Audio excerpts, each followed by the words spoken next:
मैं हूँ तुम्हारा सखा, तुम्हारा मार्गदर्शक। स्वागत है तुम्हारा ज्ञान टॉक्स में। हर श्लोक में है तुम्हारी जीवन यात्रा के लिए मेरा संदेश। इस ज्ञान को औरों तक पहुँचाओ। वीडियो को लाइक करो, चैनल को सब्सक्राइब करो और बांटना न भूलो। सुनो, समझो और अंतरात्मा से ग्रहण करो। पार्थ मेरे प्रिय सखा, आज मैं तुम्हें पुनः उसी कुरुक्षेत्र के मैदान में ले चलता हूँ। उस क्षण में जब सब कुछ स्थिर प्रतीत हो रहा था, पर हर योद्धा के मन में विचारों का महासागर हिलोरे ले रहा था। समय थम सा गया था और भविष्य एक प्रश्न चिन्ह बनकर खड़ा था। वहाँ उस रणभूमि में केवल शस्त्रों का ही प्रदर्शन नहीं हो रहा था, बल्कि भय, अहंकार, मोह और कर्तव्य की भावनाएं भी आपस में टकरा रही थीं। दुर्योधन, हस्तिनापुर का राजकुमार, जिसके अहंकार और जिसकी हठ ने इस महायुद्ध को जन्म दिया था, अपने गुरु द्रोणाचार्य के समीप खड़ा था। उसकी आंखें पांडव सेना का अवलोकन कर रही थीं, पर उसका मन भय और असुरक्षा के अथाह सागर में गोते खा रहा था। जब मनुष्य भयभीत होता है तो वह या तो कायर हो जाता है या फिर अपनी शक्ति का झूठा प्रदर्शन करता है। वह अपनी ताकत को बार बार गिनता है, स्वयं को और दूसरों को यह विश्वास दिलाने के लिए कि वह दुर्बल नहीं है। दुर्योधन यही कर रहा था। वह अपने गुरु को अपने शत्रुओं की शक्ति का परिचय नहीं दे रहा था, बल्कि वह तो अपने कांपते हुए हृदय को सांत्वना देने का प्रयास कर रहा था। वह अपने मन में बैठे भय के अंधकार को शब्दों के दीपक से मिटाने की व्यर्थ चेष्टा कर रहा था। उसने अपने महान योद्धाओं का नाम लिया, उसने अपने पितामह और गुरु की महानता का बखान किया, पर उसका मन शांत नहीं हुआ। अब उसकी दृष्टि पांडव सेना के कुछ और महारथियों पर पड़ती है। वह देखता है कि केवल भीम और अर्जुन ही नहीं, वहाँ और भी ऐसे योद्धा हैं जिनका तेज सूर्य के प्रकाश को भी चुनौती दे रहा है। उसके मुख से जो शब्द निकलते हैं वे केवल शब्द नहीं, वे उसके भय की प्रतिध्वनि हैं। सुनो वह क्या कहता है। युधामन्युश्च विक्रांत उत्तमौजाश्च वीर्यवान, सौभद्रो द्रौपदेयाश्च सर्व एव महारथाः। इसका अर्थ है, और सुनो मेरे प्रिय सखा, इन शब्दों के पीछे छिपे भाव को भी सुनो। दुर्योधन कहता है, गुरुदेव, पांडव सेना में अत्यंत पराक्रमी युधामन्यु हैं और महाशक्तिशाली उत्तमौजा भी उपस्थित हैं। सुभद्रा के पुत्र अभिमन्यु और द्रौपदी के 5 पुत्र, ये सभी के सभी महारथी हैं। देखो वह कैसे एक एक योद्धा को गिन रहा है। वह अपनी सेना की तुलना में शत्रु सेना के हर उस वीर को देख रहा है जो उसकी पराजय का कारण बन सकता है। यह गणना कौन कर रहा है? एक राजा नहीं, यह गणना भय कर रहा है। यह असुरक्षा की भावना है जो मनुष्य को अपनी शक्ति पर विश्वास करने से रोकती है और उसे निरंतर शत्रु की शक्ति का आकलन करने पर विवश करती है। अब इस दृश्य को अपने आज के जीवन में देखो। क्या तुम्हारा जीवन भी एक कुरुक्षेत्र नहीं है, जहां हर दिन तुम्हें अपने भय, अपनी चिंताओं, अपनी इनसिक्योरिटीज से युद्ध नहीं करना पड़ता? चलो मैं तुम्हें आज के अर्जुन, आज के एक साधारण मनुष्य की कहानी सुनाता हूँ। उसका नाम है आरव। आरव एक बहुत प्रतिभाशाली युवक है जो एक बड़ी मल्टीनेशनल कंपनी में एक महत्वपूर्ण प्रोजेक्ट का नेतृत्व कर रहा है। यह प्रोजेक्ट उसके करियर के लिए एक निर्णायक मोड़ है। सफलता उसे शिखर पर पहुंचा सकती है और असफलता उसे वर्षों पीछे धकेल देगी। उसका प्रतिद्वंद्वी एक और टीम है जो उसी प्रोजेक्ट के एक दूसरे हिस्से पर काम कर रही है। दोनों के बीच एक अनकही प्रतिस्पर्धा है, ठीक वैसी ही जैसी कौरवों और पांडवों के बीच थी। आरव के पास एक बेहतरीन टीम है। उसकी टीम में युधामन्यु है, एक ऐसा प्रोग्रामर जो किसी भी चुनौती से नहीं डरता, जो अन्याय और गलत लॉजिक के विरुद्ध तुरंत आवाज उठाता है, जिसका क्रोध भी रचनात्मक है। उसकी टीम में उत्तमौजा है, एक मार्केटिंग हेड जिसके पास विचारों की असीम ऊर्जा है, जिसकी वाणी में तेज है और जो किसी भी प्रोडक्ट को बाजार का राजा बना सकता है। उसकी टीम में अभिमन्यु है, एक युवा ट्रेनी जो अभी अभी कॉलेज से निकला है, पर उसका उत्साह और नई चीजें सीखने का साहस बड़े बड़ों को मात देता है।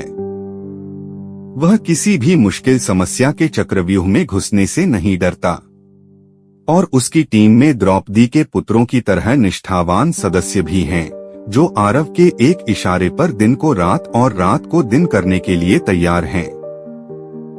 ऊपर से देखने पर आरव की स्थिति बहुत मजबूत है। उसके पास संसाधन हैं, एक सक्षम टीम है और उसे अपने सीनियर्स का समर्थन भी प्राप्त है। फिर भी हर रात जब वह घर लौटता है तो उसका मन दुर्योधन की तरह ही अशांत हो जाता है। वह अपने बिस्तर पर लेटकर घंटों तक अपनी प्रतिद्वंद्वी टीम के बारे में सोचता है। वह सोचता है, उनके टीम लीडर के पास मुझसे ज्यादा अनुभव है, उनका बजट शायद हमसे ज्यादा है। मैंने सुना है कि उनका प्रेजेंटेशन बहुत प्रभावशाली था। उनके पास वो नया सॉफ्टवेयर है जो हमारे पास नहीं है। वह अपनी टीम की शक्तियों को भूलकर, अपनी टीम के युधामन्यु और उत्तमौजा के पराक्रम को भूलकर केवल उन चीजों पर ध्यान केंद्रित करता है जो उसके पास नहीं है। वह अपने मन में एक एक करके प्रतिद्वंद्वी टीम के सदस्यों की गिनती करता है, ठीक वैसे ही जैसे दुर्योधन पांडव सेना के महारथियों की गिनती कर रहा था। यह भय, यह असुरक्षा आरव के निर्णयों को प्रभावित करने लगती है। वह अपनी टीम पर विश्वास करने की बजाय उन पर माइक्रो मैनेजमेंट करने लगता है। वह अपने युधामन्यु की रचनात्मक आक्रामकता को नियंत्रित करने की कोशिश करता है, क्योंकि उसे डर लगता है कि कहीं वो कुछ ज्यादा न बोल दे। वह अपने उत्तमौजा की ऊर्जावान योजनाओं को बहुत ज्यादा रिस्की कहकर खारिज कर देता है। वह अपने अभिमन्यु को नई चुनौतियों में भेजने से डरता है, यह सोचकर कि कहीं वह असफल न हो जाए। वह अपने निष्ठावान साथियों पर भी संदेह करने लगता है। परिणाम, जो टीम एक अजेय सेना थी, वह अब दिशाहीन और हतोत्साहित महसूस करने लगती है। आरव का मन, जो एक सेनापति का मन होना चाहिए था, वह दुर्योधन का मन बन गया है, भयभीत, असुरक्षित और स्वयं की शक्ति पर अविश्वासी। यही है इस श्लोक की आधुनिक प्रासंगिकता। तुम सब आरव हो, तुम्हारे भीतर असीम शक्तियां हैं। तुम्हारे पास विवेक रूपी युधामन्यु है, जो सही और गलत के लिए लड़ता है। तुम्हारे पास प्राण शक्ति रूपी उत्तमौजा है, जो तुम्हें हर दिन कार्य करने की ऊर्जा देती है। तुम्हारे पास साहस रूपी अभिमन्यु है, जो तुम्हें नई चुनौतियों को स्वीकार करने के लिए प्रेरित करता है। और तुम्हारे पास तुम्हारी इंद्रियां और अच्छे संस्कार रूपी द्रौपदी के पुत्र हैं, जो यदि सही दिशा में लगे तो किसी भी लक्ष्य को भेद सकते हैं। परंतु जब तुम संसार रूपी कुरुक्षेत्र में उतरते हो तो तुम अपनी इन भीतरी शक्तियों को देखने के बजाय बाहर की चुनौतियों और दूसरों की सफलताओं को गिनने लगते हो। तुम कहते हो, उसके पास मुझसे ज्यादा पैसा है, उसकी सामाजिक प्रतिष्ठा मुझसे ज्यादा है, उसके बच्चे ज्यादा सफल हैं, उसका स्वास्थ्य मुझसे बेहतर है। यह तुलना, यह गणना तुम्हारे भीतर के दुर्योधन को, तुम्हारे अहंकार और भय को पोषित करती है। और जब भय और अहंकार तुम्हारे मनरथ के सारथी बन जाते हैं, तो तुम्हारी अपनी ही शक्तियां तुम्हारे विरुद्ध काम करने लगती हैं। तुम्हारा विवेक कुंद हो जाता है, तुम्हारी ऊर्जा घट जाती है, तुम्हारा साहस संदेह में बदल जाता है और तुम्हारी इंद्रियां तुम्हें भटकाने लगती हैं। दुर्योधन का अपने गुरु को यह सब बताने का उद्देश्य क्या था? वह द्रोणाचार्य को उकसा रहा था। वह अप्रत्यक्ष रूप से कह रहा था, देखिए गुरुदेव, आपका शिष्य धृष्टद्युम्न, जिसने आपको मारने की प्रतिज्ञा ली है, वह भी पांडवों की ओर से लड़ रहा है। देखिए उनके पास कितने महारथी हैं। आप मेरे नमक का ऋण चुकाइए।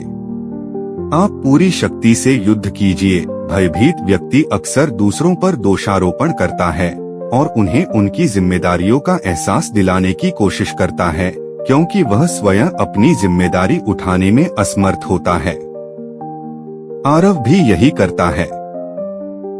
जब प्रोजेक्ट में देरी होने लगती है तो वह अपनी टीम मीटिंग में कहता है, हमें और मेहनत करनी होगी। आप लोग अपना सर्वश्रेष्ठ नहीं दे रहे हैं। वह अपनी आंतरिक असुरक्षा और गलत निर्णयों का दोष अपनी टीम पर मढ़ने की कोशिश करता है।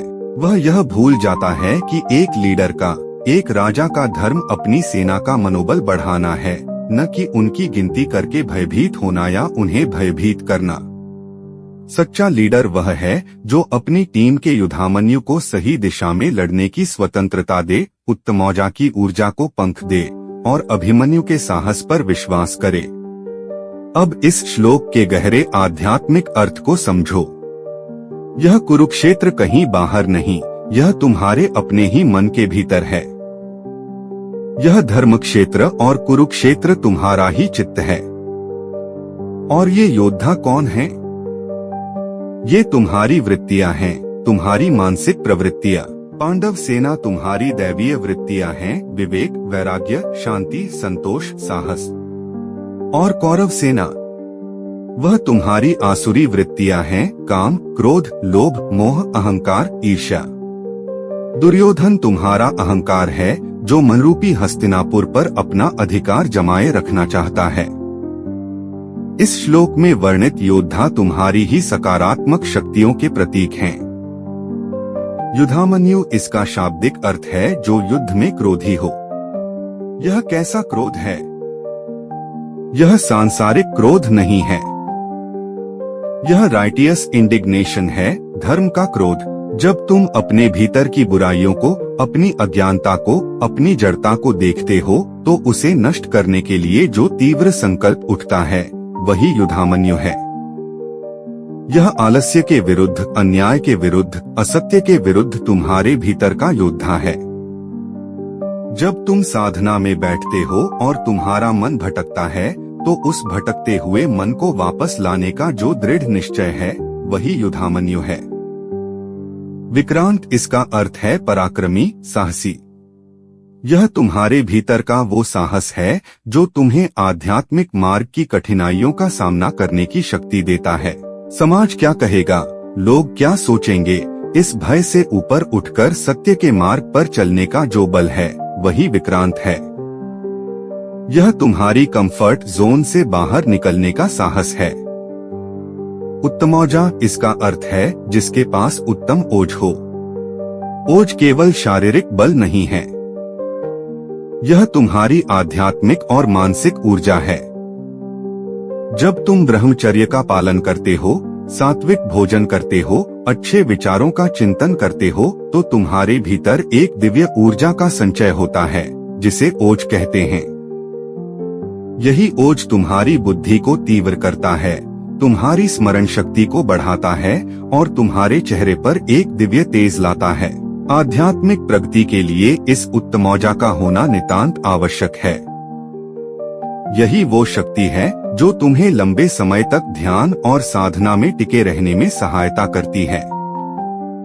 सौभद्र, सुभद्रा का पुत्र अभिमन्यु। अभिमन्यु ज्ञान और साहस का प्रतीक है। वह युवा है, ऊर्जा से भरा है और उसे चक्रव्यूह में प्रवेश करने का ज्ञान है, भले ही बाहर निकलने का नहीं। आध्यात्मिक जीवन में हम सब अभिमन्यु की तरह हैं। हम शास्त्रों को पढ़कर, गुरुओं से सुनकर साधना के चक्रव्यूह में प्रवेश तो कर जाते हैं, पर माया के इस चक्रव्यूह से बाहर निकलना अत्यंत कठिन है। अभिमन्यु का शौर्य इस बात का प्रतीक है कि ज्ञान के साथ साथ पूर्ण समर्पण और निर्भयता भी आवश्यक है। तुम्हें अपने भीतर के अभिमन्यु को जगाना होगा जो अज्ञान के चक्रव्यूह को भेदने का साहस रखता हो, भले ही परिणाम की चिंता न करे। द्रौपदेयाश्च, द्रौपदी के 5 पुत्र। द्रौपदी यज्ञ की अग्नि से उत्पन्न हुई है। वह तुम्हारी शुद्ध, अनुशासित बुद्धि का प्रतीक है। और उसके 5 पुत्र प्रतिविंध्य, सुतसोम, श्रुतकर्मा, शतानीक और श्रुतसेन तुम्हारी 5 ज्ञानेंद्रियों, आँख, कान, नाक, जिह्वा, त्वचा, के अनुशासित और सात्विक उपयोग के प्रतीक हैं। जब तुम्हारी बुद्धि द्रौपदी शुद्ध और यज्ञमय होती है तो तुम्हारी इंद्रियों से उत्पन्न होने वाले अनुभव भी तुम्हें बंधन में नहीं डालते, बल्कि वे तुम्हारे सहायक बन जाते हैं।